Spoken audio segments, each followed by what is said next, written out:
أعوذ بالله من الشيطان الرجيم. بسم الله الرحمن الرحيم. السلام علیکم ورحمۃ اللہ وبرکاتہ۔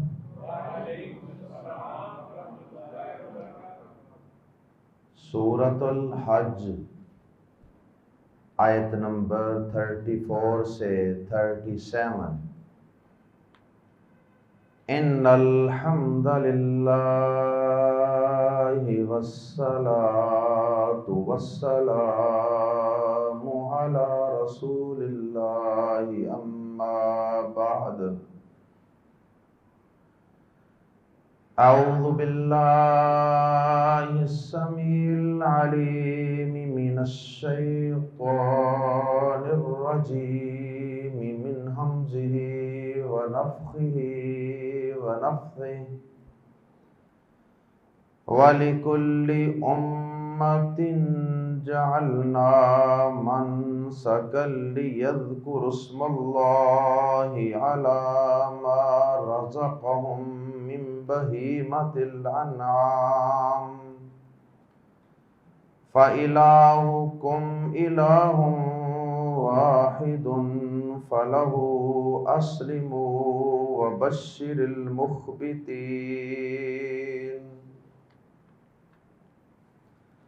الذين إذا ذكر الله وجلت قلوبهم والصابرين على ما أصابهم والمقيم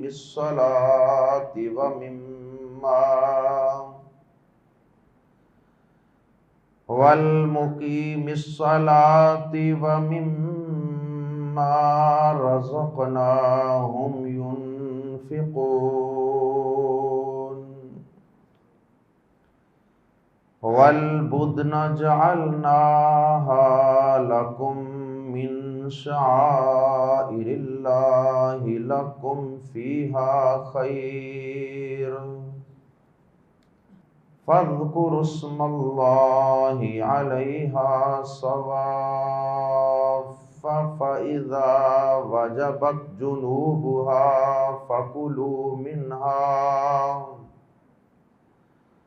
فكلوا منها وأطعموا القانع والمعتر كذلك سخرناها لعلهم تشكرون۔ لن ينال الله لحومها ولا دماؤها ولكن يناله التقوى منكم كذلك سخرها لكم لتكبروا الله على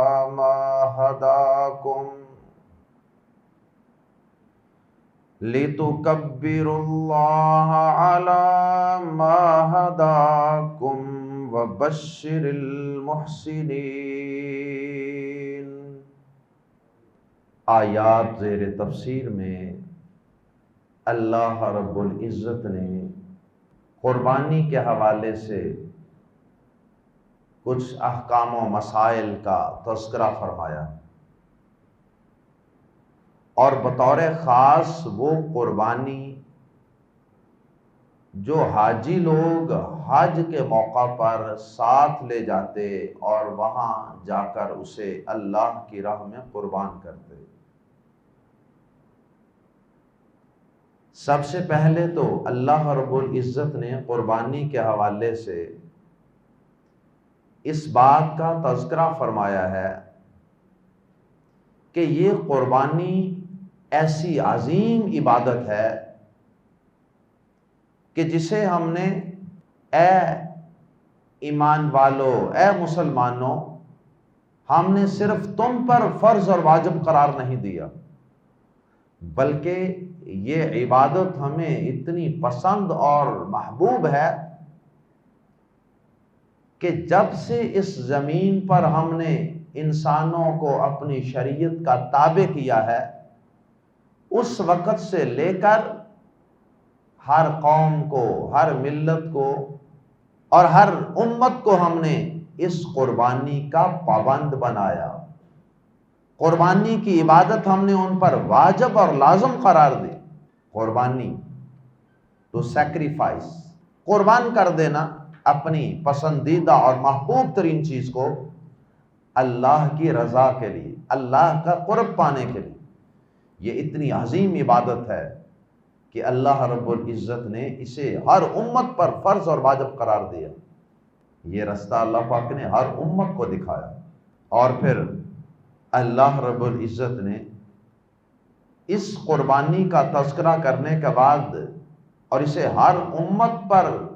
مقرر کرنے کا تذکرہ کرنے کے بعد اس کے ساتھ اس کی یہ حکمت بھی بیان فرمائی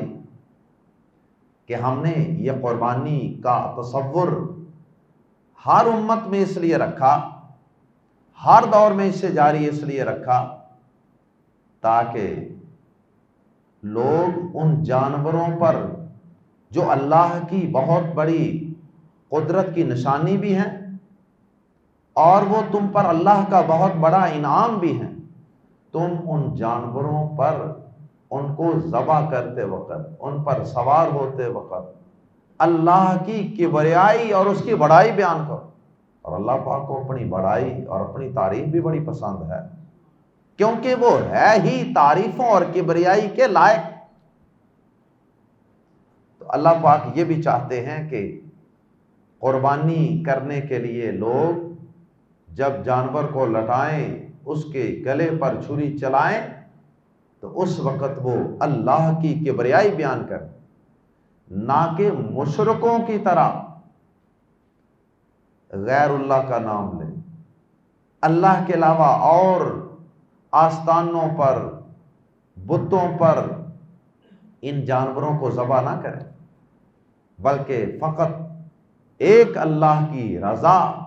ایک اللہ کا قرب پانے کے لیے اور ایک اللہ کی کبریائی کے لیے جانوروں کو ذبح کریں۔ اللہ اکبر۔ اور پھر ساتھ ہی اللہ پاک نے اپنی توحید کو بھی ایک دفعہ یاد دلا دیا کہ اے جانوروں کو ذبح کرنے والوں، تمہارا الہ ایک ہی الہ ہے۔ تم سے پہلی اقوام پر بھی، پہلی امتوں پر بھی ہم نے یہی پیغام نازل کیا تھا انبیاء کے ذریعے، جیسا کہ سورۃ الانبیاء میں ہم پڑھ چکے ہیں۔ وما ارسلنا من قبلک من رسول الا نوحی الیہ انہ لا الہ الا انا فاعبدون، کہ میں نے اے آخری پیغمبر جناب محمد کریم صلی اللہ علیہ وسلم، ہم نے آپ سے پہلے بھی جتنے رسول بھیجے ہیں سب کو یہ پیغام دے کر بھیجا تھا کہ لوگوں کو یہ بتا دو کہ لوگوں، اللہ کے علاوہ کوئی عبادت کے لائق نہیں، اس کا کوئی شریک نہیں، نہ اس کی ذات میں، نہ اس کی صفات میں، نہ اس کی عبادت میں، بس لوگوں تم صرف اللہ ہی کی عبادت کرو۔ تو اس پیغام کو اللہ پاک نے قربانی کے فوراً بعد توحید کے پیغام کو یاد کروا دیا۔ اللہ اکبر۔ اور پھر اللہ پاک نے اپنی توحید کو اختیار کرنے والوں کو، جو صرف اللہ کے سامنے جھکتے ہیں اور اللہ کے علاوہ کسی اور کے سامنے نہیں جھکتے، انہیں اللہ پاک نے آیات زیر تفسیر میں عاجز بندے قرار دیے۔ جو صرف اللہ کے سامنے جھکتا ہے، مواحد ہے، تو اللہ پاک نے ایسے لوگوں کو عاجزی کرنے والے بندے قرار دیا ہے۔ اور سیاق و سباق کے مطابق چونکہ حج کے تناظر میں قربانی کا تذکرہ چل رہا ہے، اس لیے بطور خاص جو لوگ حج پر جاتے ہیں، قربانی کے جانور لے کر جاتے ہیں، ان کو ذبح کرتے ہیں، بطور خاص اللہ پاک نے انہیں عاجز بندے قرار دیا ہے کہ وہ کس طرح دو چادروں میں، بے شک یہاں وہ کتنے ہی بڑے اور مالدار کیوں نہ ہوں، وہ کسی ملک کے صدر اور بادشاہ کیوں نہ ہوں، لیکن وہاں وہ سادہ دو چادروں میں اور کوئی بڑا منقش اور زبردست قسم کا جوتا جس سے ٹخنے ڈانکے جائیں وہ بھی نہیں پہن سکتے، سادہ سا جوتا جو ٹخنوں سے نیچے نیچے ہو، اور پھر جرابیں بھی نہیں پہن سکتے، خوشبو نہیں لگا سکتے، کتنی پابندیاں ہیں۔ وہ ساری پابندیوں کو اختیار کر کے، بیوی سے تعلقات کو بھی ختم کر کے، یہ بندہ اپنا سر ننگا کر کے، سر پر کوئی ٹوپی، کوئی عزت کی علامت، کوئی پگڑی اور کوئی ایسی چیز نہیں پہن سکتا، سارا کچھ اتار اتور کے انتہائی سادگی اور عاجزی کا مجسمہ بن کر قربانی کے جانوروں کو لے کر اللہ کے گھر بیت اللہ میں، مرکز توحید میں اللہ کی کبریائی اور توحید بیان کرتے ہوئے، تلبیہ پڑھتے ہوئے وہاں پہنچ جاتا ہے۔ لبیک اللہم لبیک لبیک لا شریک لک لا شریک لک، تیرا کوئی شریک نہیں کی صدائیں بلند کرتے ہوئے وہاں پہنچ جاتا ہے۔ اب رستے میں ایک تو یہ جسمانی طور پر بھی عاجزی کا اظہار ہے، یہ سارا جو حج ہے، احرام ہے اور احرام کی پابندیاں ہیں، یہ بذات خود آدمی میں عاجزی پیدا کرتے ہیں۔ دوسرے نمبر پہ سفر حج کے اندر، ویسے عام سفر میں بھی اور بطور خاص سفر حج میں، تو انسان کو کئی قسم کی مشکلات کا سامنا کرنا ہوتا، کہیں کھانے پینے میں کمی ہو جاتی، کہیں ساتھ والے اپنے ساتھی کے ساتھ کوئی کلیش، کوئی اختلاف ہو جاتا ہے، کبھی بھوک ستاتی ہے، کبھی پیاس ستاتی ہے، کبھی گرمی تڑپاتی ہے۔ تو ایسے حالات کے اندر مشکلات، صبر، یہ ساری چیزیں بھی انسان کے اندر عاجزی پیدا کرتی ہیں۔ ایسے حالات کے اندر تم نے لڑنا نہیں۔ لا فسوق ولا جدال فی الحج، حج میں کوئی جھگڑا نہیں، کوئی لڑائی نہیں، کوئی فسق و فجور نہیں، کوئی نافرمانی نہیں۔ اللہ اکبر۔ حتیٰ کہ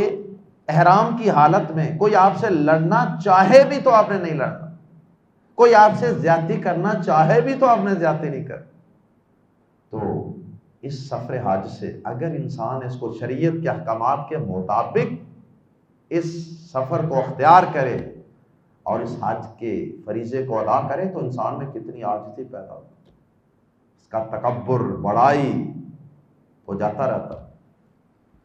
تو اس لیے اللہ پاک نے حج اور قربانی کے تناظر میں، درمیان میں، اللہ پاک نے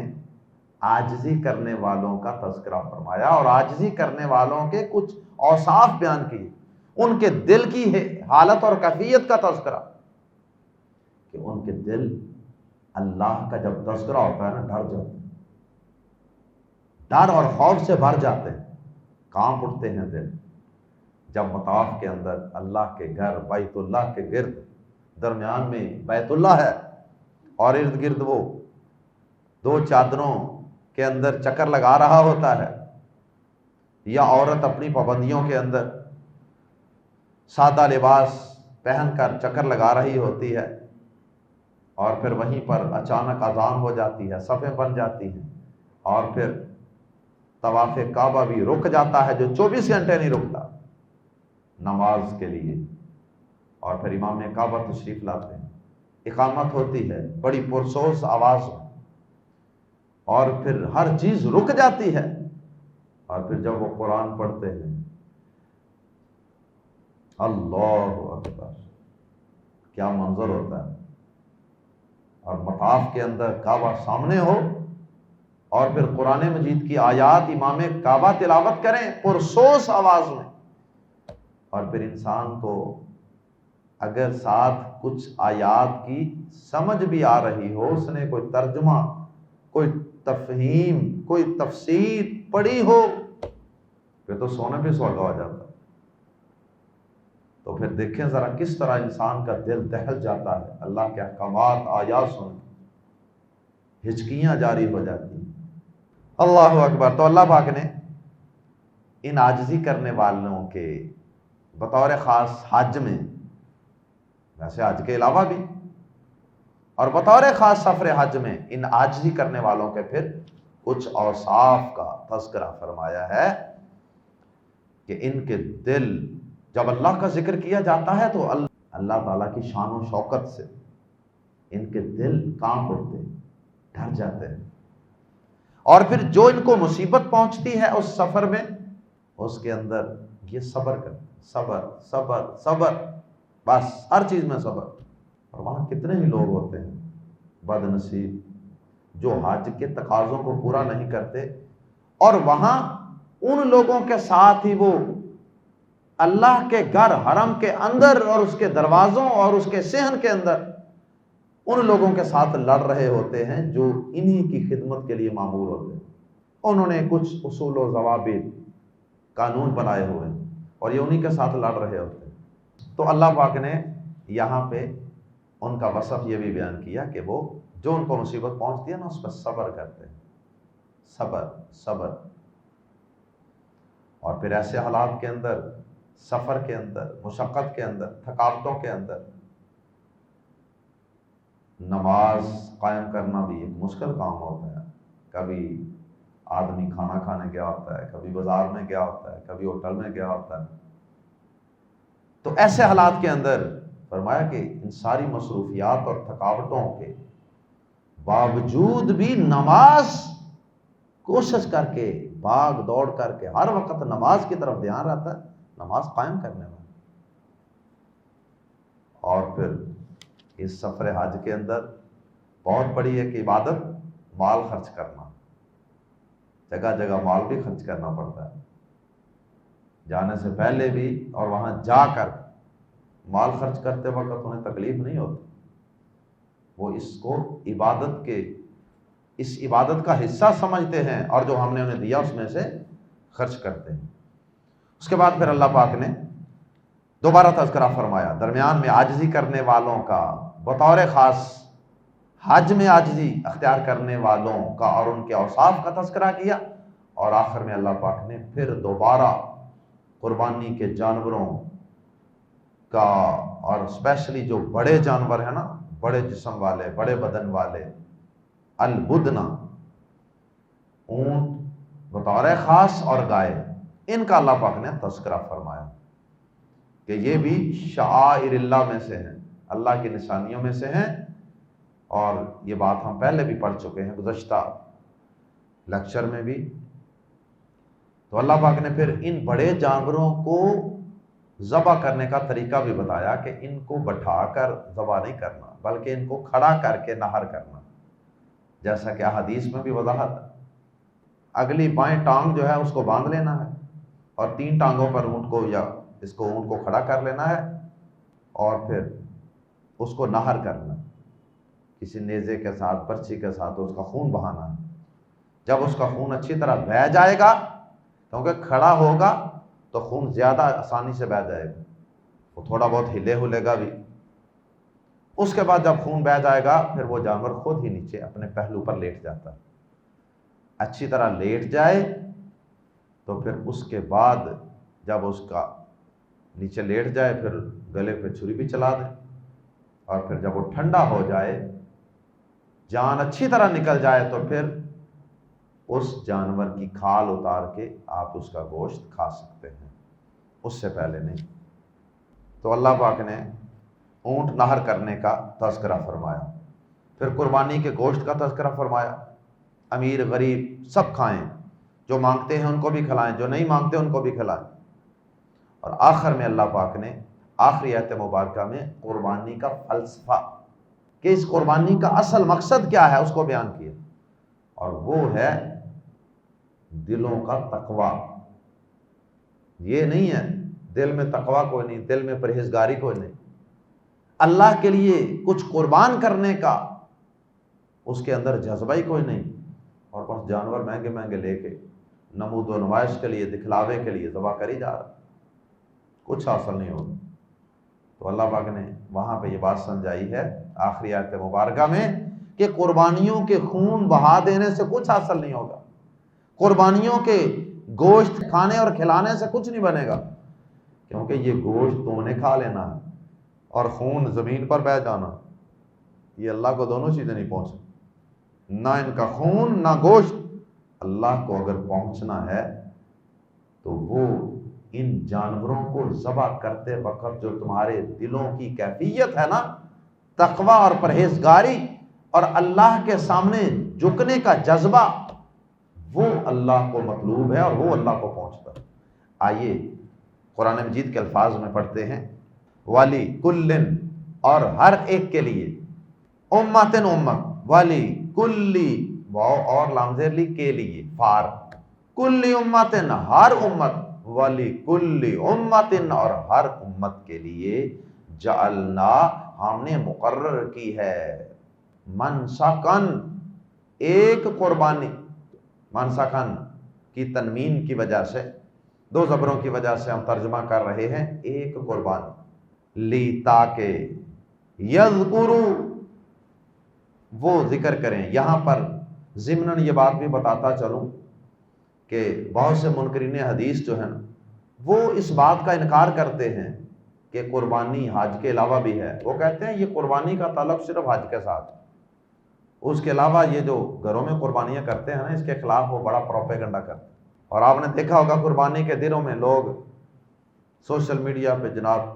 غریبوں اور غریبوں کی بیٹیوں کی اور کینسر اور جگر کے مریضوں کی ہمدردیاں بڑی ان کو یاد آتی ہیں، اور ان دنوں میں وہ بڑے متحرک ہو جاتے ہیں کہ جناب یہ جتنے جانور ذبح کر رہے ہیں اس سے کسی غریب کا چولہا چلا دو، کسی کینسر کے مریض کا علاج کرا دو، کسی غریب کی بیٹی کو بیاہ دو، اور اس طرح کے بڑے فصلی بٹیرے بہت سے اشکالات پیدا کرتے ہیں۔ اور جب قربانی کے دن گزر جاتے ہیں وہ فصلی بٹیرے منہ بند کر کے خاموش ہو جاتے ہیں۔ اس کے بعد لوگ مہنگی مہنگی لینڈ کروزریں خریدتے ہیں، پراڈو خریدتے ہیں، لوگ کروڑوں روپیہ اپنی رہائشوں پر صرف کر دیں اور لاکھوں روپیہ ایک ایک واش روم پر خرچ کر دیں، اور لاکھوں روپے کی گھڑیاں پہنیں اور لاکھوں روپے کے موبائل استعمال کریں، کسی چیز پہ انہیں کوئی اعتراض نہیں، کسی غریب کا کوئی خیال نہیں آتا، کسی کینسر کے مریض کی کوئی حمایت نہیں۔ تو بہرحال یہ ایک لمبا موضوع ہے کہ قربانی کے اندر غریبوں کے لیے بھی بہت سی بھلائیاں ہیں۔ غریب سارا سال جن کو گوشت نہیں ملتا وہ کتنے کتنے مہینوں کا گوشت سٹور کر لیتے، اور پھر یہ جتنے وپاری ہوتے ہیں جانوروں کی منڈیاں لگانے والے، ان کو پوچھیں ذرا قربانی کتنی بڑی نعمت ہے۔ اللہ اکبر۔ بہرحال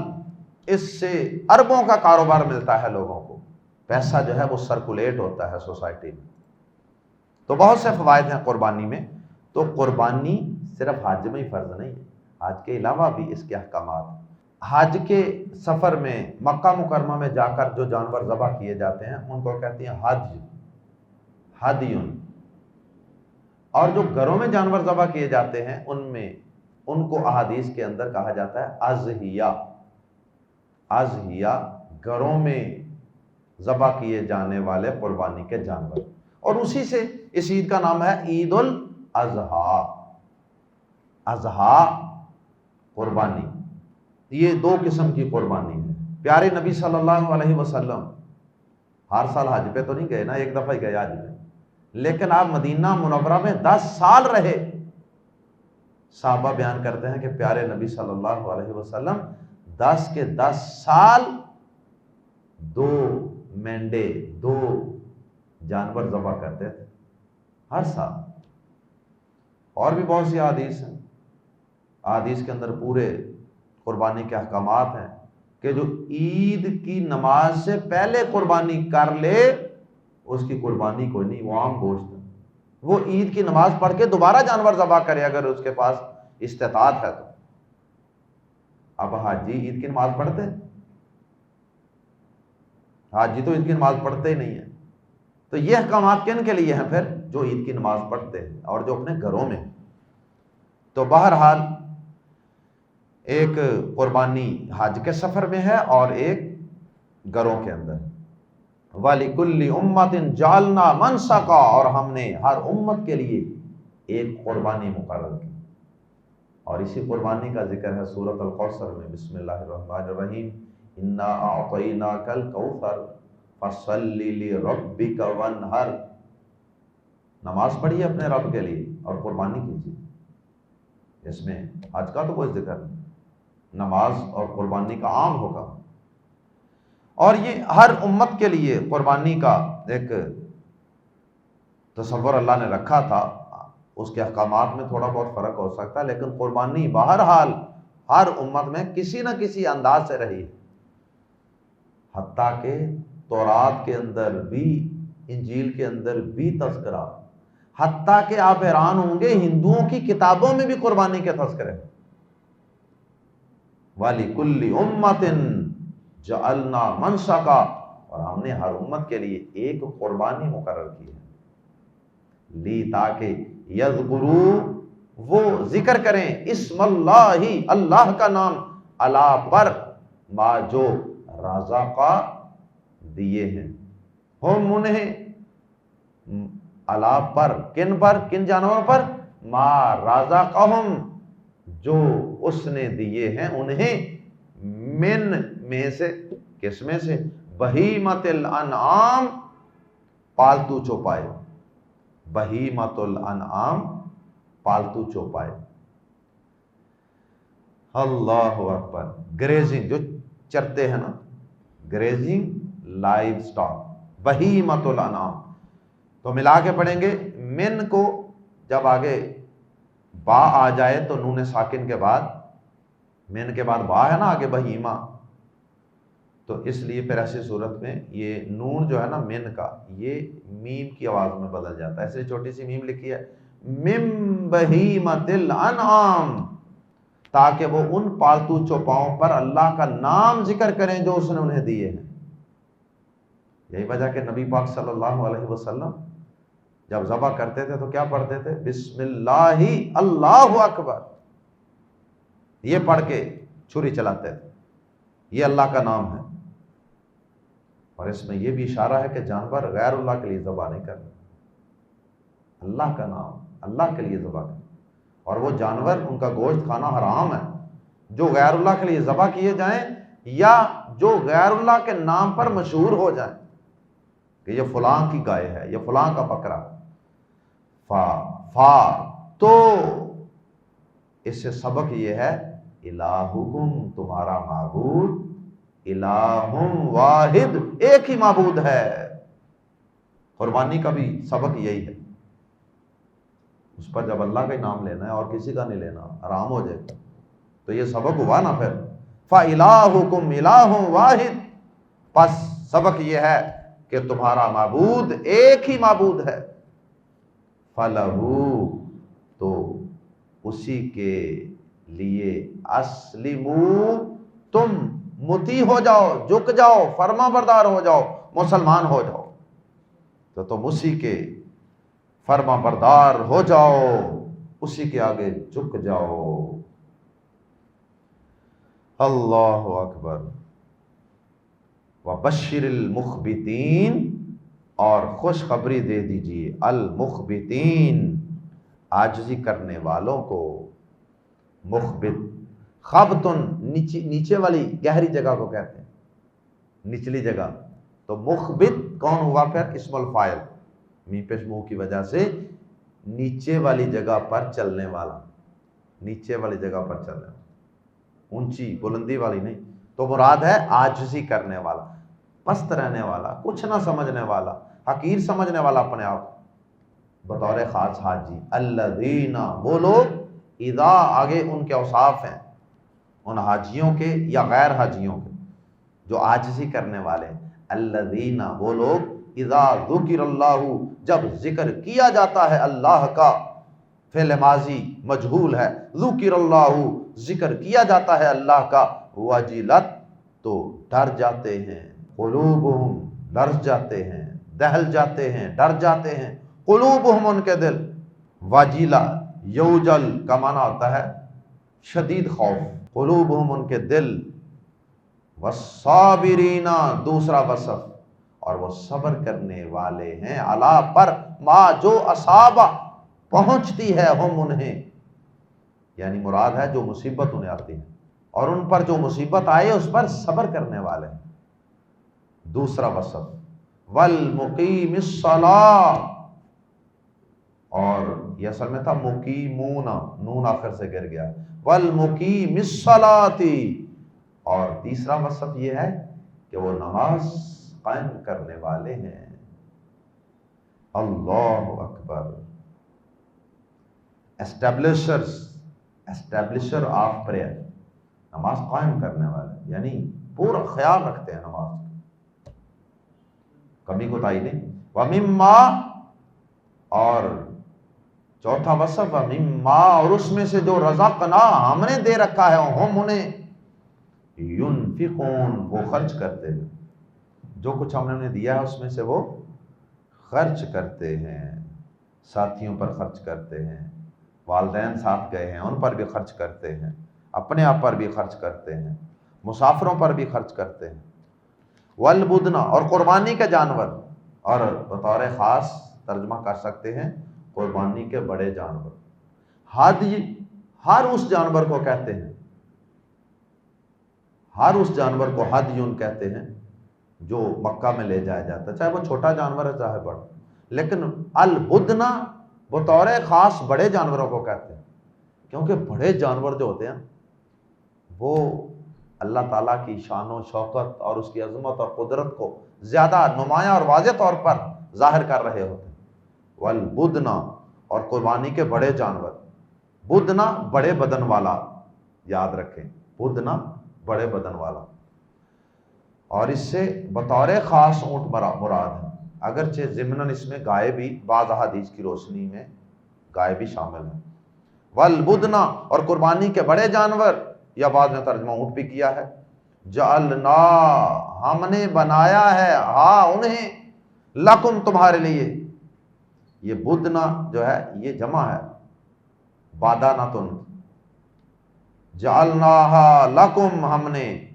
انہیں بنایا ہے تمہارے لیے، من شعائر اللہ، اللہ کی نشانیوں میں سے، جس طرح وہ آتا ہے افلا ينظرون الى الابل کیف خلقت، لکم تمہارے لیے، فیہا ان میں، خیرن بڑی خیر ہے، خیرن کی تنوین کی وجہ سے ترجمہ کر رہے ہیں بڑی خیر ہے تمہارے لیے، ان میں بڑی خیر ہے۔ پہلے آیت گزری تھی کہ اس میں تمہارے لیے بڑے منافع ہیں، یہاں فرمایا بڑی خیر ہے، اور واقعی ان جانوروں کے اندر بڑے فائدے ہیں انسان کے لیے جو محتاج وضاحت نہیں ہیں۔ اور حدیث میں آتا ہے کہ نبی صلی اللہ علیہ وسلم نے صحابہ کو حکم دیا بطور خاص حج کے اندر کہ 7 آدمی شریک ہو سکتے ہیں ایک اونٹ میں، اور 7 آدمی ہی شریک ہو سکتے ہیں ایک گائے میں، دونوں میں 7 آدمی شریک ہو۔ اور ایک عام سفر پہ آپ جا رہے تھے، حج کا سفر نہیں تھا، اس میں آپ نے کہا کہ گائے میں 7 آدمی شریک ہو جائیں اور اونٹ میں 10 آدمی شریک ہو جائیں، اس میں تمہارے لیے بہت بڑی خیر ہے۔ فَاذْكُرُوا اسْمَ اللَّهِ عَلَيْهَا، پس ذکر کرو اللہ کے نام کا، علیہا ان پر، صواف، صواف یہ صافاتن کی جمع ہے، صافاتن، یعنی اس کا معنی، لفظی معنی یہ ہے قطار، صواف کا ایک معنی یہ کیا گیا ہے لائنڈ اپ، یعنی قطار میں کھڑے ہوں قربان گاہ میں اونٹ، ایک بڑا اللہ کی شان و شوقت کا ایک منظر پیش کریں، کیسے لائن قطار میں کھڑے ہوں ذبح ہونے کے، جیسے نبی پاک صلی اللہ علیہ وسلم نے حج کے موقع پر 100 اونٹ ذبح کیے، 63 آپ نے خود کیے، اور 37 حضرت علی رضی اللہ تعالیٰ عنہ کو کہا کہ باقی آپ ذبح کرو۔ تو ایک معنی ثواف کا یہ ہے، قطار در قطار کھڑے، اس کے اندر بھی کھڑے ہونے کا معنی پایا جاتا ہے، اور بعض نے اس کا ترجمہ کیا کہ اس سے مراد ہیں کہ گھٹنا باندھ کر کھڑے، ایک گھٹنا باندھا ہو اور کھڑے ہو۔ عبداللہ بن عمر رضی اللہ تعالیٰ نے ایک آدمی کو دیکھا کہ ان کو بٹھا کر ذبح کر رہا تھا، آپ نے فرمایا اس کو کھڑا کر کے اس کی بائیں ٹانگ کو باندھ لو اور باقی 3 ٹانگوں پر کھڑا کر لو۔ صوافا کا دوسرا معنی اس حال میں کہ گھٹنا بندے کھڑے ہوں، اور یہ بھی ترجمہ کر سکتے ہیں اس حال میں کہ گھٹنا بندے قطار میں کھڑے ہوں۔ فَإِذَا وَجَبَتْ، تو جب واجب ہو جائیں، یعنی مراد ہے گر پڑیں، جنوبہا ان کے پہلو، جب ان کے پہلو گر پڑیں، زمین کے ساتھ لگنے واجب ہو جائیں، یعنی زمین کے ساتھ لگ جائیں. جنوب جنب ان کی جمع ہے، سائڈ کو کہتے ہیں. فَكُلُوا تو کھاؤ، منہا ان میں سے، تو ان سے کھاؤ، ان جانوروں سے، یعنی ان کے گوشت کو کھاؤ، یہ نہیں کہ گرتے ہی. حدیث میں وضاحت ہے، نبی صلی اللہ علیہ وسلم نے جب تک جانور میں ابھی جان ہے، وہ تڑپ رہا ہے، اس میں روح ہے، تب تک اس کو کاٹنے سے، اس کا گوشت اتار کر کھانے سے منع کیا. اور علامہ ناصر الدین البانی رحمہ اللہ نے باقاعدہ ایک حدیث بھی نقل کی ہے. وہ فرماتے ہیں کہ جو اس کے گوشت کا حصہ اس وقت کاٹ کر کھایا جائے جب ابھی وہ زندہ ہے، وہ مردار ہے، حرام ہے. تو نبی صلی اللہ علیہ وسلم نے بھی جانور پر احسان کرنے کا حکم دیا کہ اس پر احسان کیا جائے، اس سے اچھا سلوک کیا جائے. جب تم اسے قتل کرو تو تکلیف دے کر قتل نہ کرو، اور چھری وغیرہ اچھی طرح سے تیز کر کے، تاکہ اپنے ذبیحہ کو آرام اور راحت پہنچاؤ. کیونکہ جب چھری صحیح لگی نہیں ہوتی، رگڑتا رہتا ہے آدمی، تو تکلیف ہوتی رہتی ہے جانور. تیز چھری ہوگی، فوراً شارہ کٹ جاتی ہے، خون بہہ جاتا ہے، تکلیف نہیں ہوتی جانور کو. فَإِذَا وَجَبَتْ جُنُوبُهَا جب ان کے پہلو گر پڑیں، فَكُلُوا تو کھاؤ. اور اب یہاں بظاہر تو ایسا لگ رہا ہے جیسے وہ زمین پر گریں تو فوراً ہی کھا لو، نہیں. قرآن مجید کی آیات میں بھی یہ حکم ہے کہ بہتا ہوا خون حرام ہے، تو ابھی تو خون بہہ رہا ہے، کیسے کھا سکتے؟ اور حدیث میں بھی ذکر ہے کہ زندہ جانور جو ہے جب تک روح نہ نکلے، اس کا کوئی حصہ کاٹ کر کھانا یہ حرام ہے. اس لیے مراد یہی ہے کہ جب وہ پہلو کے بر گر جائیں، خون بہہ جائے، جان نکل جائے، پھر اس کے بعد کاٹ کر کھا سکتے ہو. فَكُلُوا مِنْهَا تو اسے کھاؤ، وَأَطْعِمُوا الْقَانِعَ خود بھی کھانا ہے، وَأَطْعِمُوا الْقَانِعَ اور کھلاؤ، قانع قناعت کرنے والے. خود کھانا، بعض اہل علم نے کہا کہ ضروری ہے کچھ نہ کچھ کھانا، جیسا کہ پہلے ہم ایک سبق میں پڑھ چکے ہیں. نبی صلی اللہ علیہ وسلم نے جو 100 اونٹ کیا تھا نا، ہر ایک میں سے تھوڑی تھوڑی بوٹیاں لے کر ان کو پکوایا تھا اور پھر ان کا شوربہ پیا تھا. لیکن زیادہ راجح موقف یہی ہے کہ یہ افضل ہے خود بھی کھانا، لیکن اگر سارا غریبوں میں بانٹ دیں تو یہ بھی جائز ہے، اس میں بھی کوئی حرج نہیں ہے. البتہ سارا ہی سٹور کر لینا، سارا ہی جمع کر لینا اور غریبوں کا حصہ نکالنا ہی نہ، یہ کسی صورت میں بھی جائز نہیں. پہلے نبی صلی اللہ علیہ وسلم نے گوشت جمع کرنے سے، سٹور کرنے سے منع کیا تھا، بعد میں اس کی اجازت دے دی تھی. جب حالات کچھ معاشی حالات بہتر ہو گئے نا ماڑے غریب لوگوں کے، تو پھر آپ نے کہا کہ آپ جمع کر سکتے. وَأَطْعِمُوا الْقَانِعَ فَكُلُوا مِنْهَا خود بھی کھاؤ، وَأَطْعِمُوا الْقَانِعَ اور قناعت کرنے والے کو بھی کھاؤ. اور اس سے مراد ہے کہ جو مانگتا نہیں ہے، فقیر نہیں ہے، ویسے بے شک وہ تنگ دست بھی ہو سکتا ہے اور مالدار بھی ہو سکتا ہے، اس کو بھی کھلاؤ. والمؤتر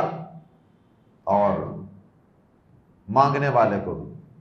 اس کو بھی کھلاؤ. تو 3 قسمیں ہو گئی. یہاں سے بعض لوگوں نے یہ مسئلہ نکال لیا جی 3 برابر حصے کرنے چاہیے گوشت کے، لیکن یہاں برابر کرنے کا کوئی حکم نہیں ہے، نہ کسی آیت میں نہ حدیث. 3 قسمیں ہیں، 3 کیٹاگریز ہیں، چاہے آپ ان کو ایکول کر لیں تینوں کو، چاہے آپ ان کو ان ایکول کر لیں، ایک ڈیری چھوٹی کر لیں، ایک بڑی کر لیں، پھر بھی جائز. تینوں برابر کر لیں پھر بھی اپنی سہولت کے لیے، پھر بھی کوئی حرج نہیں. لیکن اس پابندی کو لازمی خیال کرنا کہ 3 ڈیریاں بالکل برابر ہونی چاہیے، یہ درست نہیں. خود بھی کھائیں، عزیز و قارب کو، امیروں کو بھی کھلائیں، غریبوں کو بھی کھلائیں. کذالک اسی طرح سخرنا ہم نے مسخر کر دیا ہے، ہاں انہیں، ان جانوروں کو اسی طرح ہم نے ان کو مسخر کر دیا ہے، لکم تمہارے لیے. اللہ اکبر. کتنے اتنے بڑے کبھی ہیکل، بیل اور اونٹ جو انسان کے قابو میں بھی نہیں آتے، جن کو پکڑنا مشکل ہوتا ہے، انسان ان کو ذبح کرنے میں کامیاب ہو جاتا ہے. فرمایا اسی طرح ہم نے ان کو تمہارے لیے مسخر کیا لعلکم تاکہ تم تشکرون شکر کرو. اللہ کا شکر بھی تو ادا کرو نا، ان کا گوشت کھا کے، ان پہ سواریاں کر کے، ان کے دودھ پی کے، ان سے فائدے اٹھا کے اللہ کا شکر ادا کرو. اور شکر ادا کرنے کا سب سے بہترین طریقہ یہ ہے کہ اللہ کی توحید اختیار کرو. ان جانوروں کے معاملے میں بھی اللہ کی توحید، اللہ کے علاوہ کسی اور کے نام پہ ذبح نہ کرو. لن ینال اللہ، قربانیاں کرنے والوں اس بات کو بھی ذہن میں رکھنا کہ کہیں ان کو نمود و نمائش کے لیے، ریاکاری کے لیے، تفاخر کے لیے، اس کا اونٹ اتنے کا ہے میرا اس سے بھی بڑا ہوگا، وہ 1 کرتا ہے میں 2 کروں گا، وہ 5 کرتا ہے میں 10 کروں گا، یہ مقصد نہ رکھنا. لوگ ڈول بجاتے ہیں، لائٹیں لگاتے ہیں، میلے لگاتے ہیں، لوگ آ کے جناب دور دور سے دیکھ رہے ہیں. ان چیزوں سے بچنا چاہیے. لن ینال اللہ، ہرگز نہیں پہنچیں گے اللہ کو، لحوم، لحم ان کی جمع، لحومھا ان کے گوشت، ولا دماؤھا اور نہ ان کے خون، دمن کی جمع دماغ، ولیکن اور لیکن، ینالہ پہنچے گا اس کو یا پہنچتا ہے اس کو، التقوی تقوی، منکم تمہاری طرف سے، یعنی تمہارے دلوں کا تقوی، پرہیزگاری، اور وہ اسپرٹ اور جذبہ جو جانور کو ذبح کرتے وقت تمہارے اندر ہوتا ہے نا، کہ اللہ تعالیٰ مجھ سے جو کہے گا، جو مانگے گا میں اس کی راہ میں قربان کر دوں. یہ ہے اصل. خواہشات نفس پر بھی انسان چھری چلائے، شرکی عقائد پر بھی چھری چلائے. نبی پاک صلی اللہ علیہ وسلم کا فرمان بھی ہے صحیح مسلم میں، آپ نے فرمایا کہ ان اللہ لا ينظر الى صورکم واموالکم، اللہ تمہاری شکلیں، سونی سونی پیاری پیاری شکلیں اور تمہارے مال نہیں دیکھتا، ولکن ينظر الى قلوبکم واعمالکم، بلکہ وہ تو تمہارے دلوں کی حالت اور کیفیت اور تمہارے تقوی کو دیکھتا ہے. کذالک، اسی طرح، سخرہا، اس نے مسخر کر دیا، اس نے تابع کر دیا، اس نے کنٹرول میں دے دیا، ہاں انہیں، ہاں کی ضمیر لوٹ رہی ہے ان جانوروں کی طرف، البدنا، لکم تمہارے لیے، لی تاکہ، یہ بھی مقصد ہے، لتکبروا اللہ تاکہ تم بڑائی بیان کرو اللہ کی، اللہ اس بات پر، اس پر، اس نعمت پر، ما جو ہدا اس نے ہدایت دی ہے کم تمہیں. قربانیوں کے گوشت کھانے والوں کہیں ہدایت کی نعمت کو نہ بھول جانا. ہدایت اللہ کی بہت بڑی نعمت، سب سے بڑی نعمت ہے بلکہ. تو اللہ نے جو تمہیں ہدایت دی ہے، جو رستے دکھائے ہیں، تو اس پر تم اللہ کی بڑائی بیان کرو. اس میں بھی اشارہ ہے کہ جانور ذبح کرتے وقت اللہ کا نام لینا، اللہ اکبر، بسم اللہ، اللہ اکبر. بلکہ جانور پر سوار ہوتے وقت بھی یہی سکھایا گیا، بسم اللہ پڑھو اور پھر 3 دفعہ اللہ اکبر بھی پڑھو. وَبَشِّرِ الْمُحْسِنِينَ، اور خوشخبری سنا دیجئے نیکی کرنے والوں کو. اللہم اجعلنا منہم، اللہ ہمیں قرآن مجید کو سمجھنے اور اس کے احکامات پر عمل کرنے کی توفیق عطا فرمائے. سبحانک اللہم وبحمدک، اشہد ان لا الہ الا انت، استغفرک واتوب الیک.